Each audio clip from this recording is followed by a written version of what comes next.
What's up everyone? Continuing on with the comparison between the iPhone XR and pretty much every single other iPhone. We have the iPhone 6 next up in line, and we're going to see how these phones compare, pretty much looking at everything from the outer body, the software, the hardware, even a speed comparison. Now, I did run the same exact type of test in the same type of video with the 6 Plus. I just dropped it. And I found that overall, yes, the XR obviously is the better phone in every single way. And I actually found that the screen on the iPhone XR is actually a little bit sharper than the 6, which is weird because before everyone thought that the screen was supposed to be better, but it actually isn't in my opinion. But looking at the iPhone X and 6 screen, I'll say the same exact thing. Like, I don't think the 6 and 6 Plus screen were that good. They might have been higher resolution, but it just looks like the panel just isn't as sharp as something like the XR. Now my voice just cracked, so excuse me, but the iPhone XR does have True Tone display, which I have it turned off on here, but overall I'll still give the edge to the iPhone 6 just in terms of screen. Now one thing I want to say is that when I compared the screen of the iPhone 8 to the iPhone XR, I actually found that the iPhone 8 had a sharper screen overall, so that was a pretty good thing in my opinion. I would always rather have a sharper screen, but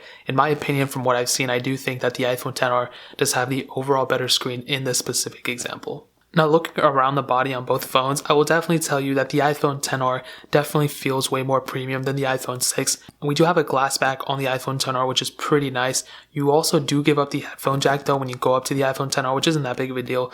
Honestly, like, you'll get over in a second, but the best way I can explain the iPhone XR is like a thicker version of the iPhone 6, which is true. But also it feels like the iPhone 6 around the edges, but pretty much with the glass back. So if you guys remember with like the iPhone 8, 8 Plus, and iPhone 10, I found that it feels way more premium than the iPhone XR, but the iPhone 6 feels way less premium than the iPhone XR. So it's kind of like where you're coming from, it'll be a little bit of difference. But you do have wireless charging on the iPhone XR, which you do not have that on the iPhone 6. So a little bit of difference there. Now both these phones also do not support Force Touch, so that's kind of funny that Apple still wouldn't even put it on the iPhone XR, which cost technically more. It was cost the same price as the 6 Plus, 6S Plus released too. So the 6S Plus had Force Touch, so I don't know why they took it out there. But like I said, in every other way, these phones feel pretty much the same in the hand in terms of the chassis, but in terms of the back, the iPhone XR does feel way more premium.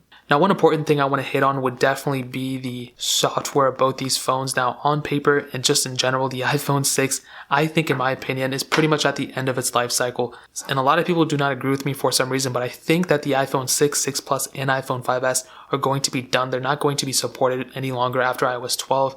They're not going to get iOS 13 or 14 or whatever. Now, you could fight me about that and comment in the comment section, but I do think, and the reason being is because the 5S is 100% not going any further. The 5S got an extra year support. It wasn't supposed to get it, but the iPhone 6 and 6 Plus are pretty much similar in terms of, the amount of RAM and just the performance overall.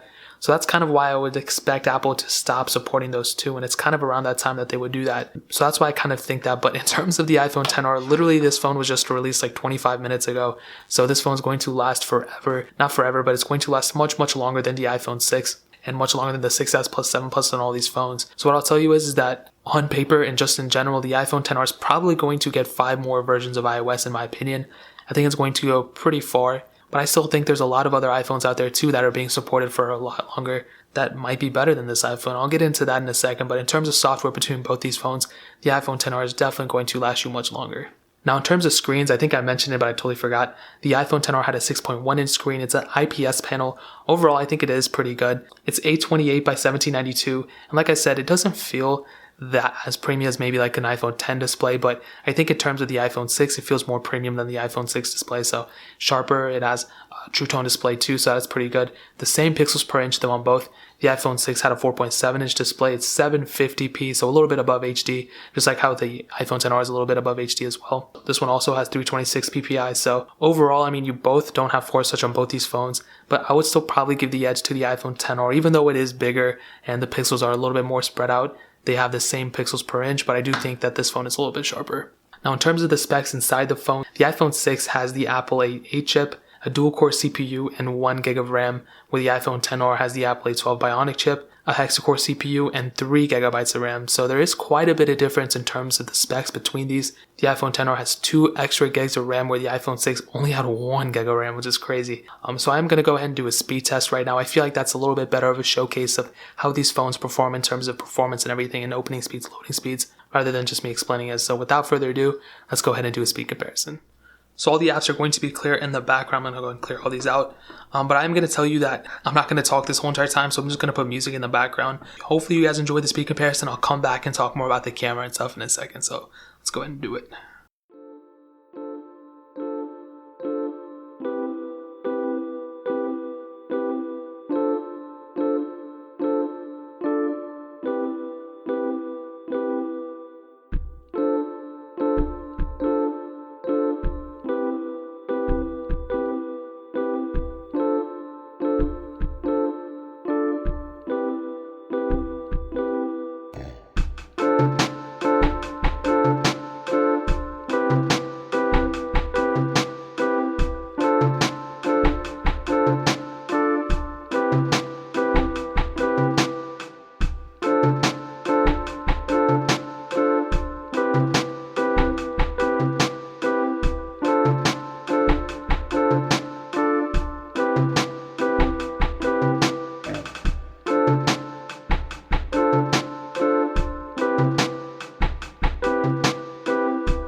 So no surprise there, the iPhone 6 obviously got annihilated by the iPhone XR. So in terms of both, I mean, like, there's not even a little bit of difference here. I mean, I will tell you, when it was between the iPhone 6s and the iPhone XR, I found the speed to be pretty much, obviously it was better on the iPhone XR, but it wasn't as crazy as this. So again, like I always reiterate, the difference between the 6 and XR is great. It's a lot, but the difference between a 6 and even a 7 is also pretty great. So it's not like the iPhone XR is way 100 times the best iPhone now. It's not really the case, but that is kind of a small thing to note. Now, looking at the cameras, the iPhone 6 has an 8 megapixel camera. The iPhone XR has a 12 megapixel camera. Now, megapixels are not everything. What I will say is sometimes megapixels do restrict you from doing a lot. Now, because this phone had 8 megapixels, it wasn't really a lot. And because of that, the iPhone 6 was only able to shoot 1080p videos at 60 frames per second, which for a lot of people is good enough. That's perfectly fine. But the iPhone XR, when you look at it, this phone is actually able to shoot 4K at up to 60 frames per second, and it can shoot 1080p at up to 240 frames per second. So the iPhone 6 cannot shoot 4K videos. The iPhone XR is able to do it, and pretty well too. And believe it or not, I said this in the last video as well with the 6 Plus, the back camera on the iPhone 6 is able to shoot at the same video frame speeds as the front camera on the iPhone XR. So that is pretty funny. And I'll talk about the front camera in a little bit more, but I mean, overall, the camera is going to be much better on the iPhone XR. But one thing you kind of have to keep in mind is that not only is the iPhone 6 restricted in hardware because of the back camera, but it also doesn't have as much software features as the iPhone XR has. So obviously we do have things like video, slow-mo, whatever. But we also have portrait mode on the iPhone XR, which we don't have on the iPhone 6. We didn't have on the 6 or 6S and the iPhone 7. We had it on the iPhone 7 Plus. But in terms of this, the iPhone XR pretty much wins here, not only in terms of hardware, but in software as well. You do also have some studio lightings as well, not a lot, but you do have a couple. Now, some people kind of give flack to the iPhone XR camera because it only does portrait mode at humans, but honestly, like, for a lot of people, that's not even going to matter. I don't even think a lot of people are going to use portrait mode, but the fact that the iPhone XR has it is just that much better. Now, I'll tell you right now, when I saw this in the iPhone 6 Plus video, when you compare the cameras side by side, it looks almost like, I don't know if you're able to tell from the camera, you should be able to, but it looks like the wood on the iPhone 6 looks like a little bit washed out. It looks like the Rubik's Cube is a little bit not as colored either. I mean, obviously it is colored, but it looks like everything's a little bit sharper on the iPhone XR than it is on the iPhone 6. And now that obviously is supposed to be the case because the iPhone XR is a better phone, better screen, better camera, everything. But it is kind of a one thing to note. You can immediately tell, like, you don't even have to have the photos next to each other. Like, you don't even have to have the photos on your screen in order to see it. Like, it's pretty obvious that that is the case. So overall, the iPhone 6 is a camera 100%. Like, you're able to get decent shots out of it if you go outside and you're in good lighting. But the iPhone XR, not only is it better in terms of hardware, but it is also better in terms of software as well. So that is super, super cool. Now, the last thing I kind of want to hit on is the battery life. So the iPhone 6 had a 1,810 milliamp battery. The iPhone XR, though, has a 2,942 milliamp battery, and that is pretty big, okay? The iPhone XR is definitely going to win here in terms of battery life, and it's kind of funny, too, because the iPhone XR is thicker than the iPhone 6, and there's nothing wrong with a little bit of thickness, all right? I love seeing thickness in people, but the best place I love seeing thicknesses is in phones and technology, because that means they're using that extra space for something, and even though the iPhone XR is noticeably a little thicker, I'll be honest, they use that space for the bigger battery, and that's really like the greatest feature ever. So the standby time, the performance time, everything you're going to use on your phone is going to last you much longer on the iPhone XR than on the iPhone 6. So that in and of itself is a humongous reason to pick up an iPhone XR over an iPhone 6. Now, you do also have Qi wireless. I just dropped my phone. But not only do you have a bigger battery, but you also have Qi wireless charging on the iPhone XR, where you do not have that on the iPhone 6. Now, I'll tell you one thing right now. With the iPhone 6, if you get it now, you probably will not have the same sized battery. Well, you'll have the same size battery, but not technically. So it was released at 1,810 milliamp hours. Usually what happens over time with every battery and every device, not even just phones, batteries do degrade over time. So what I would recommend you doing is going into settings, go to battery, and then click on battery health, and you'll see what battery status yours is at. Now, mine is still at 98%, which is pretty good. If you're anything over 90, you're set. But if you're under 90, then that pretty much means that your battery life is kind of being degraded a little bit. And depending on how degraded it is, the performance could be throttled on your phone. So if your phone is below 90%, I would recommend you guys to go take it to the Apple Store and fix it. And they'll only charge like $27, so that is pretty cool. Now, some other slight things to note. Obviously, the iPhone XR is the better phone overall. The iPhone 6 does have Touch ID 1, where the iPhone XR does have Face ID. That is a pretty big difference on both. I like Face ID more than Touch ID 1, but I still like Touch ID as a whole bit more, basically, just because it is like that much better. I like it a lot. Like I said, Qi wireless charging on the iPhone XR. You're also able to get the iPhone XR in a couple different colors, which is pretty nice. You can get like white, orange, this color, red, I think, and some other ones too. So that's super cool. And as a whole, what I'll tell you is that yes, the iPhone XR is the better phone overall. It is 100% better. You're going to get a better experience with it. But what I'll also say is that going from an iPhone 6 to an iPhone like 7 is a pretty big deal too, or even a 6 to an 8. That's a pretty big jump as well, you know? So you don't necessarily have to spend all that money on a brand new iPhone XR, where you can go and get a used iPhone 8. And, you know, you might get a little bit less performance. You might, you know, give up some things like portrait mode or something, but those things are pretty minuscule in the long-term things. This phone right now is $750. You could probably get an iPhone 8 for around $300 in the used market if you go on eBay or something. So what I would recommend a lot of people to do is just go pick up an iPhone 8 used and just use that for a couple months and just go resell it in a couple months and then just go buy a used iPhone XR because these prices are going to go down too. So that's kind of what I would tell you to do, but I mean, the choice is yours. Yes, I will tell you right now for some reassurance, the iPhone XR is a very good upgrade from the iPhone 6, obviously. I don't think anybody out there is going to pick one or the other. I think most of the people who currently have an iPhone 6, they don't know if they should get it. Yes, you should go get an iPhone XR if you have that option. But I also think, like I said, going from an iPhone 6 to an iPhone 8 is a pretty big deal too. I've done comparisons on every single iPhone in this year. I've done an iPhone 6 versus iPhone 8 as well. And again, like I say, the iPhone 8 is a much better phone than the iPhone 6. Pretty much any phone after the iPhone 6, the 6S included, is a much better phone from the iPhone 6. Okay, so that's pretty much how I'm going to end it, guys. If you have any questions or anything like that, leave it down in the comment section below. Hit that like button, that'll mean so much, but definitely hit that subscribe button. Every single subscriber we get really does count, so it'll mean so much if you guys could hit that. Also, check out the other links down in the description as well. My Twitter, my Instagram, my second channel, all those things are linked down below. I would really appreciate if you guys could check that out. I do a lot more iOS comparisons on my second channel and everything, so please check those links out. Those are down in the description. But more importantly than everything else, I love every single one of you guys. Hopefully I'll catch you guys in the next video. Peace out till then.